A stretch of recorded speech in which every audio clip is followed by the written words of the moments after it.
म्हणूनच देशावरती झालेला हल्ला आहे. या दहशतवादी हल्ल्याने पुन्हा एकदा या देशामध्ये जे काही जम्मू असेल, काश्मीर असेल, इथलं जे काही वातावरण एकदम चांगलं सुरू होतं, पर्यटन वाढलं होतं, लोक खूप चांगल्या पद्धतीनं त्या ठिकाणी जात होती आणि हेच कुठंतरी मला असं वाटतं की देश विघातक शक्तींनी हेच हेरलं आणि एक दुर्दैवी असा एक हल्ला या देशावरती झाला आहे. पुण्यातील 2 कुटुंब त्या ठिकाणी फिरायला गेली होती. त्याच्यामध्ये एक संतोष जगदाळे आणि कौस्तुभ गणबोटे म्हणून हे दोघेही त्या हल्ल्यामध्ये जखमी झालेले आहेत. त्यांच्यासोबत त्या दोघांच्याही सोबत त्यांच्या पत्नी होत्या आणि एक जगदाळेंची मुलगी होती. त्या तिघी ज्या आहेत त्या सुरक्षित आहेत.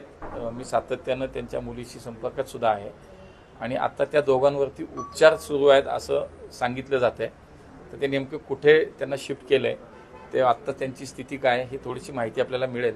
पण ह्या तिघी जणी आहेत ह्या त्या निश्चितपणे सुखरूम आहेत आणि ताबडतोब लवकर आता त्यांना मदत कशी होईल याच्यासाठी प्रयत्न चालू आहेत. अनेक कुटुंब किंवा अनेक लोक महाराष्ट्रातून पुण्यातून आत्ताही आपण पाहिलं जम्मू काश्मीरला फिरायला गेलेले आहेत मागच्या काही दिवसापासून. त्यामुळे त्यांच्याही सातत्यानं आता काही लोकांचे फोन्स येत आहेत, तेही काही घाबरलेले आहेत.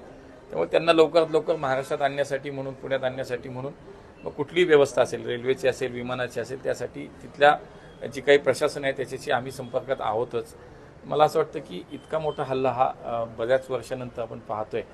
देशाच्या एकात्मतेवरती देशाच्या मला असं वाटतं की या सगळ्या याच्यावरती जो हल्ला आहे निश्चितपणे अत्यंत गंभीर स्वरूपाची दखल माननीय पंतप्रधानांनी घेतली आहे. गृहमंत्री त्या ठिकाणी आता पोहोचले सुद्धा असतील आणि मला असं वाटतं की प्रशासन राष्ट्रीय स्तरावरती आता ही सगळी यंत्रणा निश्चितपणे कामाला महाराष्ट्रातून तिकडे जाणारे पर्यटक किंवा तिथून जाणारी वाहतूक आहे ती थांबवली जाणार आहे का? खास करून हवाई उड्डाण जे आहे तिकडे जाणार नाही. आता हा मी म्हणून तसं देशावरचा हल्ला आहे त्यामुळे देशातल्या सगळ्या व्यवस्था आता कामाला लागल्या. मग ती कुठलीही असू दे, मग ती दळणवळणाची असू देत, ती सुरक्षेची असू देत, तिथल्या लोकांना काही बाकी इतर सुविधा देण्याची असू. त्यामुळे सगळ्या व्यवस्था आता कामाला लागलेल्या आहेत.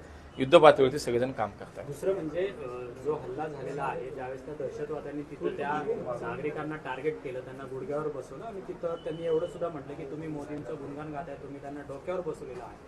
त्यानंतर त्यांनी हा हल्ला केलेला आहे. क्रूर पद्धतीने नाव विचारून नाही. म्हणूनच ही धर्मांध शक्ती जी आहे ज्या पद्धतीनं इतक्या वाईट पद्धतीनं ज्या पद्धतीनं हा हल्ला झालाय, मला असं वाटतं की हे कदापि सहन केलं जाणार नाही आणि याच्यातलं कोणालाही सोडलं जाणार नाही हे पंतप्रधानांनी सुद्धा सांगितलंय. मला असं वाटतं की थोडंसं आता याच्यावरती वेळ काय नेमकं आहे सत्य परिस्थिती आहे ती समोर येईलच आपल्याला.